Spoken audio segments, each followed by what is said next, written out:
Biće mi danas zadovoljstvo da ukratko ispričam o pametnoj mobilnosti za pametne gradove u 21. vijeku.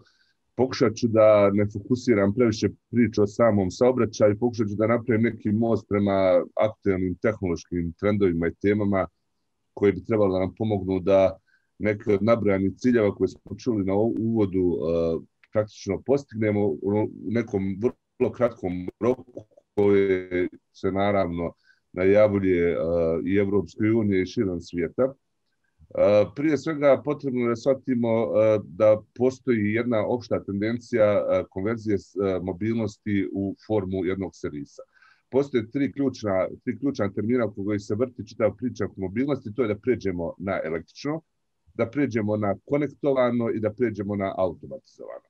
Praktično te tri teze i ta tri podcilja definišu ukupna kretanja teme mobilnosti u urbanim sredinama i podrazumijeva prije svega znači prelazak na električna vozila koja će koristiti energiju iz javne elektroenergetske mreže i zamijeniti aktuelna fosilna goriva koja su naravno jedan od ključnih uzročnika nepovoljnih trendova po pitanju ekoloških parametara i na taj način riješiti zagađenja koja su prisutna naravno posebno u višemilijonskim gradovima širom svijeta. Konektovanost je nešto što će se povezivati sa ukupnim kontekstom pametnih gradova i masovnog instalacije senzorskih sistema koji će nam stvari pomagati da iskustvo u vožnji, odnosno transportu sa jedne na drugu lokaciju, praktično za nas putnike, postane nešto sasvim novo.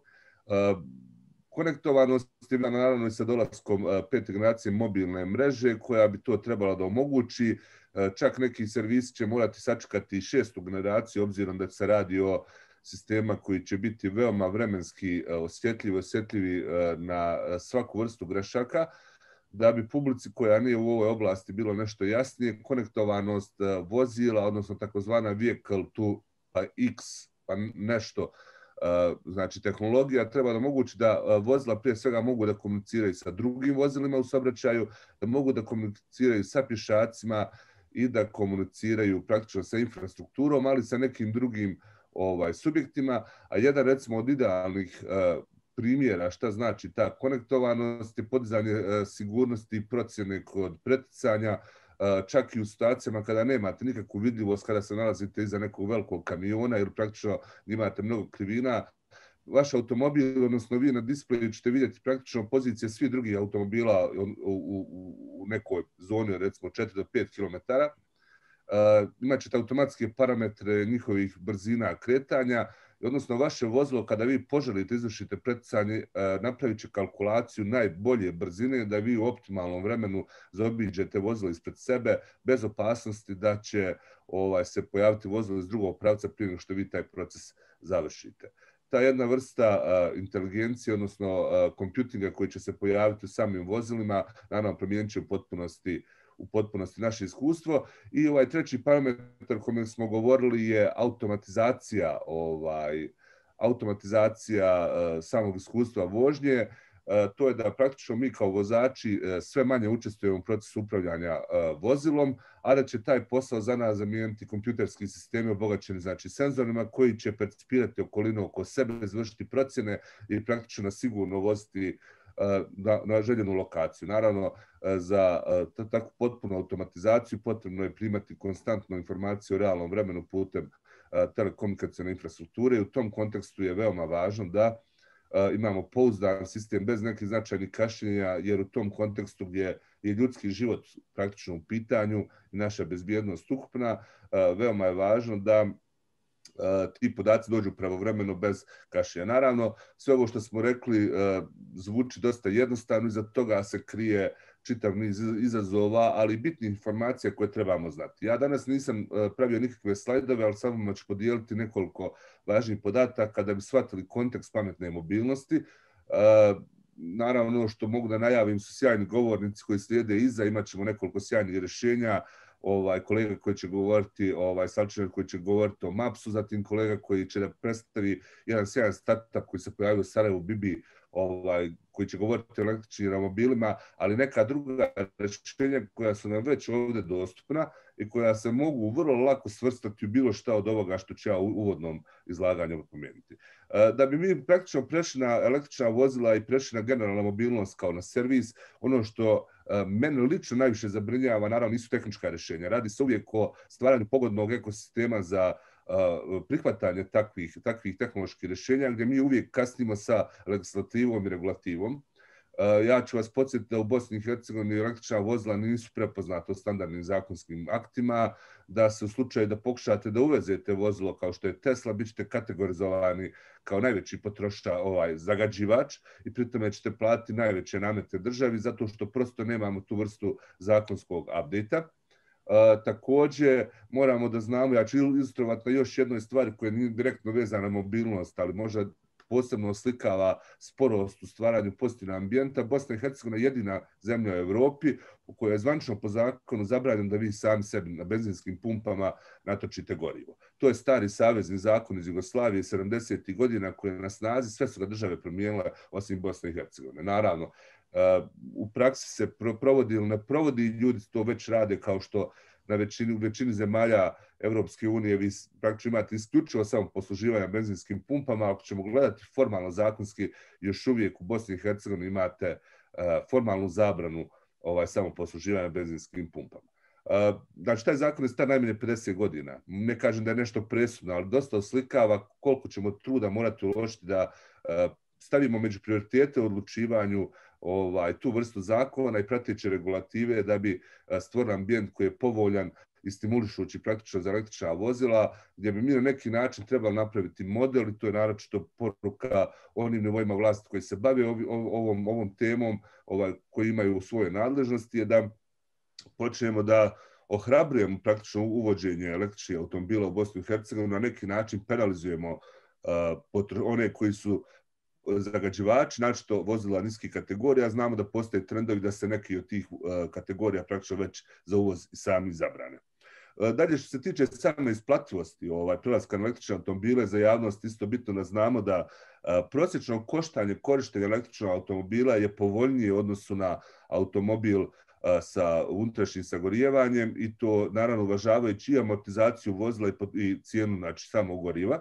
Otprilike korištenje konvencionalnog automobila, uključujući sve parametre, košta nas oko 10 evra na 100 km upotrebe, dok su električni automobili otprilike na procijenjenoj vrijednosti 7,7 evra na 100 km, od čega je 5 evra odlazi na amortizaciju samog vozila, a 2,7 evra na 100 km amortizacija same baterije, tako da u nekoj konačnici očekuje se da će električni automobil, odnosno njegova baterija kao njegov esencijalni dio otprilike moći da izdrži najmanje 300.000 km, što je približno ekvivalent i onome što je garantovani životni vijek konvencionalnih vozila sa motorima sa unutrašnjim sagorijevanjem. Također, kada govorimo o tim automobilima, bitno je da znamo i gustoću same energije. Znači, vi praktično imate 13 kWh po kilogramu kada je pitanju benzin, imate 0,2 kWh po kilogramu kod litijumske baterije. To je možda jedna vrsta slabosti i to je ono što nas ograničava. Također, isto je jako važno znati da brzina kojom punite automobil na ova fosilna goriva je otprilike 0,3 litra po sekundi, što otprilike dođe 3,2 kWh po sekundi energetske vrijednosti. U ukupnom nekom zbiru vi u rezervoaru imate otprilike između 10 i 11 megavata snage, u praktično otprilike 3 minute prosječno koliko traje punjenje jednog vozila. Naravno, trenutno tehnološka rješenja koja su nama dostupna bazirana na litijumskim baterijama za električna vozila ne omogućavaju nam takvu vrstu brzog punjenja, ali već sada imamo otprilike neka tehnička rješenja koja omogućavaju da punjenja budu ne duža od nekih 30 minuta na super brzim punjačima koji su specijalno namijenjeni za određena vozila i tu je naravno vjerovatno Tesla jedan od svjetskih lidera. Kada govorimo o električnim autima, u onom nekom slengomskom pristupu, jako je važno da stavimo to u kontekst i porijekla same električne energije, tako da nije dovoljno samo da pređemo električne automobile, ako će nosilac priče biti proizvodnja električne energije iz ekološki neprihvatljivih izvora. Naravno, pritom je prvenstveno mislim na neke termoelektrane, moram naravno paralelno prelaziti na obnovljive izvore energije, da bi, da kažem, taj karbonski otisak bio sveden u prihvatljive granice.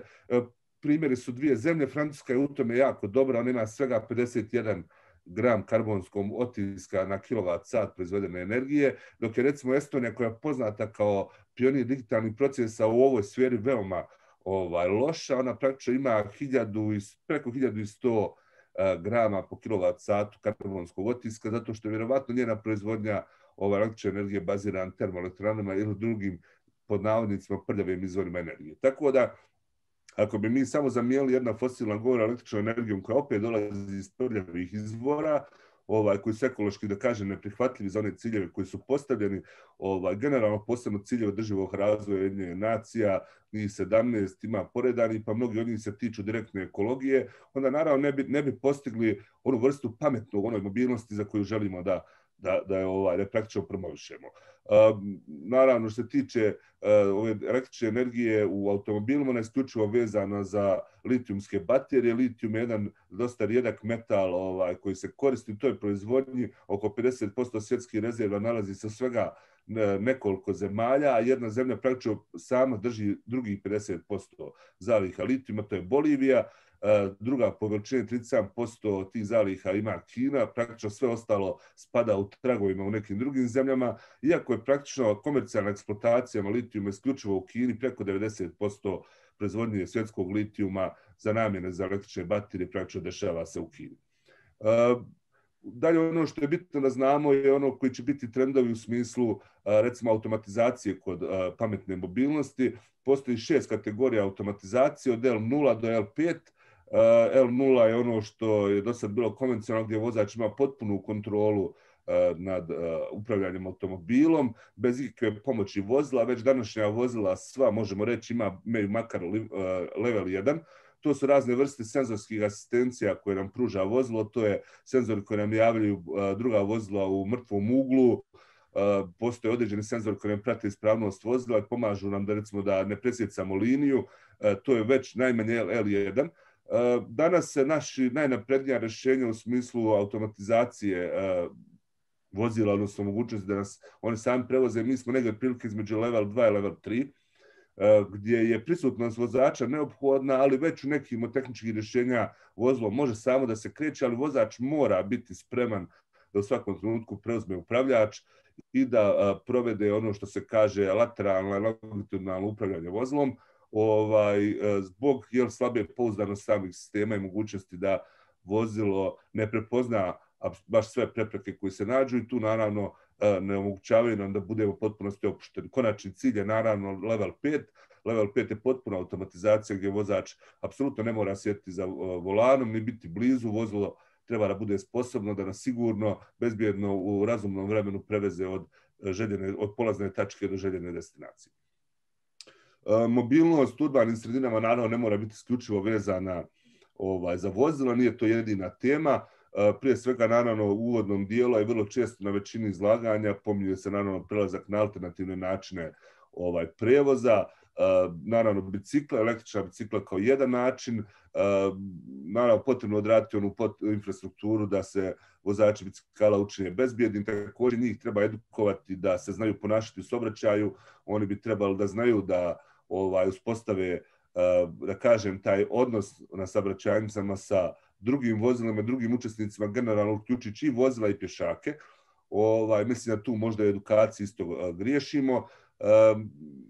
Dalje, naravno, skuter, električni romobili, odličan primjer Bibija o kojima će svakako govoriti na ovoj sesiji u Sarajevu. To je jedan od odličnih modela gdje možete također da riješite problem, čak u mnogim situacijama mnogo brže da se probijete od tačke A do tačke B u stanju saobraćajnih gužvi. Ali trebamo znati još neke od zanimljivih statistika, to je da uobičajeno prosječno vozilo koje mi posjedujemo privatno, ono je u upotrebi ne više od 3% u toku svog životnog vijeka. Praktično 97% vremena vaše vozilo je parkirano prazno, a i u onom periodu od 3% ili čak i manje u kojem je u kretanju praktično 80% toga je situacija u kojoj imate samo jednog putnika. Tako da tu možemo sasvim intuitivno da osjetimo da se radi o prilično neracionalnom načinu korištenja tog resursa i naravno za konačni rezultat imate značajne gužve u svakom gradu koje pređe pola miliona stanovnika širom svijeta i to praktično nema grada koji ne pati od saobraćajnih gužvi u određenim periodima dana kada su pojačane migracije ljudi od, na primjer, rezidencijalnog dijela grada prema poslovnom dijelu grada i popodne obratno kada se ljudi vraćaju kućama. Ono što je rješenje je svakako da se postakne model dijeljenja vozila. Pokazalo se da u slučaju da vozila dijelimo, da ga praktično nemamo u posjedu, nego koristimo kao servis, na neki način ga rentamo na kratak vremenski period ili ga istovremeno koristimo za prevoz ako imamo drugi putnike u istom pravcu. Upotreba vozila, odnosno njihova efikasnost praktično u smislu vremena skače na nivo preko 80%, što bi smanjilo za red veličine broj aktivnih vozila u nekoj urbanoj sredini i vjerojatno nas riješilo gužvi. Ono što nam također može biti važno, bit će također izlaganje o važnosti digitalnih mapa, odnosno geografskih informacionih sistema, da nam dadu podršku u kretanju. To je daleko naprednija stvar od čiste navigacije. Mi naravno možemo optimizovati svoje kretanje po različitim parametrima, po vremenu, po ekološkim karakteristikama, po cijeni koštanja, ali mnogim drugim. Naravno, mi možemo tu dodati i namjenu samog putovanja. Nekada želite da to riješite sa svrhom, nekada ste prosto u turističkom putovanju pa su vam neki drugi parametri kao tačke od interesa i neka druga ograničenja presudna kod donošenja odluka o ruti kretanja. Ali ono što je svakako važno znati da s tehnološke strane to neće biti nimalo jednostavno, jer ako vi želite znači da stalno vršite neke napredne proračune, onda vi morate prema nekakvom komandnom centru putem brzih širokopojasnih sistema telekomunikacionih praktično upućivati zahtjeve. Kažu da u jednom gradu od pola miliona stanovnika očekivano je da se primi određenim periodima dana do 210 različitih zahtjeva za optimizaciju rute kretanja u sekundi. To ako je potrebna 1 sekunda tom centru da obsluži i preračuna sve potrebne parametre i predloži vozaču optimalnu rutu, to znači da će 210. zahtjev praktično čekati 3,5 minute da bude uslužen i to je u situacijama kretanja u realnom vremenu neprihvatljivo i za sada nemamo neke ozbiljnije inteligentne navigacione sisteme, prosto iz nemogućnosti da se velika količina podataka isprocesira. Osim ovoga, naravno, što smo do sad pominjali, pametna mobilnost može imati svoje ekstravagantne strane. Da li će to biti pod pojmom mobilnost ili amazonijacija? Govorimo o Amazonu kao kompaniju koja vrši online prodaju. Ona je prva praktično uvela dostavu narudžbi u nekim američkim gradovima putem dronova. Ti dronovi koji su prisutni koji koristi Amazon potpadaju pod L4 vrstu, da kažem, automatizacije. To je visoka automatizacija sa vrlo malom potrebom da čovjek upravlja, da uopšte učestvuje u kretanju tog drona. On je skoro pa potpuno samostalan. Jedan od tih primjera dronova za tu vrstu namjene je Yape. To je Your Autonomous Pony Express. Možda interesantno za one koji žele znati više. Taj dron je u stanju da nosi paket do nekoliko kilograma težine, dostavlja na adresu i praktično u nekoliko gradova, kažem, funkcioniše bez greške. U doba pandemije ljudi se inače manje kreću, više se oslanjaju na dostave, tako da ova nova normalnost može također nekoj mjeri utjecati na pojam nove mobilnosti, pa ćemo vjerovatno umjesto odlazaka po neke stvari koje smo mi do sada preuzimali, recimo u shopping, mi to možemo lako zamijeniti znači upotrebom dronova koji će nam stvari koje nam trebaju praktično dostavljati na adresu. Ono od čega također pate gradovi je pitanje parkinga. Vi možete uvijek kreirati određene takozvane pametne parkinge, pri čemu zbog poplave praktično takvih rješenja koji su prisutne i u regiji i u svijetu, moramo dobro da razdvojimo šta znači biti pametan. Nije dovoljno postaviti senzore koji će vas samo izbrojati da li na to nekom parking lokaciji postoji parkirano vozilo ili ne, pa onda sabrati broj slobodnih parking mjesta i poslati taj broj na neku mobilnu aplikaciju ili poslati na neki displej, nekom stubu, na nekim važnim saobraćajnicama, obavještavati vozače o praktično broju slobodnih parking mjesta na nekim od lokacija u gradu. To je lijepa automatizacija, to je korisno i niko ne kritikuje da i to treba uraditi. Međutim, pametno u kontekstu pametnih gradova zahtijeva da vi na osnovu prikupljenih podataka koje pratite duži vremenski period, primjenom naprednih matematičkih metoda, prije svega vještačke inteligencije, mašinskog učenja, izvršite neke analize i predložite optimizaciju i odlučivanje na osnovu tih prikupljenih podataka. To bi praktično značilo da vi na osnovu tih saznanja koliko imate zauzetost raznih parking lokacija po gradu, ako ništa, makar promijenite cijene tih parkinga u vremenu s ciljem da demotivišete ljude da idu na mjesta gdje je već gužva, gdje su parkinzi pretrpani, a možda par stotina dalje nekom malo zavučenijoj ulici imate skoro prazan parking gdje možete izvršiti smanjenje tih cijena i te podatke bi korisnici mogli dobijati kroz svoja konektovana vozila, odnosno kroz svoje mobilne aplikacije na mobilnim telefonima. To je naravno samo jedna od mogućih ideja šta možete raditi. Dok god ne uradite nešto s prikupljenim podacima, dok ih samo prikazujete, ne možemo govoriti o pametnom gradu ili pametnom parkingu ili pametnoj mobilnosti. Ti podaci su stvari srce čitave priče, konverzije ovoga društva u pametno društvo, u pametne urbane sredine i tako dalje. Naravno, tema pametne mobilnosti zahtijeva mnogo više od 20 minuta. Ima tu puno i statistika, puno tehnoloških rješenja, puno izazova koji zahtijevaju da se o njima govori, ali je, mislim, sasvim dovoljno ovo što smo prezentovali kao otprilike jedna vizija oko koje se trebamo zabaviti, oko koje trebamo diskutovati, koja treba da nas motiviše da krenemo ovaj proces, a prije svega da vidimo koje od ovih projekata realno mi možemo u Bosni i Hercegovini realizovati, u kojim gradovima su lokalne vlasti spremne da budu hrabre, da zakorače preko nestandardne linije, da uradi se neka pilotiranja i da se prije svega ohrabre domaći IKT industrija i naravno drugi stručnjaci iz oblasti saobraćaja, da ponude neka rješenja koja bi naravno prvo probali u Bosni i Hercegovini, onda naravno na njima potencijalno gradili i neki izvozni pravac, odnosno počeli nuditi i u zemljama regije, naravno i na drugim tržištima širom svijeta. Ja sam potpuno siguran da mi te kapacitete imamo. Ono što nam treba malo ohrabrenja, malo podrške od onih koji se pitaju.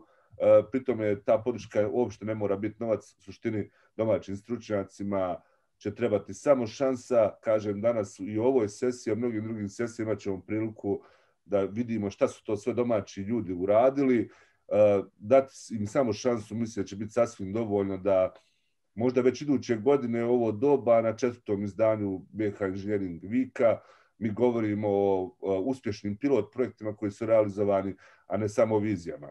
Pritome, naravno, trebamo ostati skromni i realni, nećemo mi biti ti koji će praviti automatizovana vozila. To je rezervisano za neke veće zemlje, veća tržišta sa mnogo višim stepenom tehnološkog razvoja, ali svakako možemo da odigramo svoju ulogu, da pokažemo da želimo da budemo dio pametnog svijeta 21. vijeka i da nam mobilnost u tome može pomoći.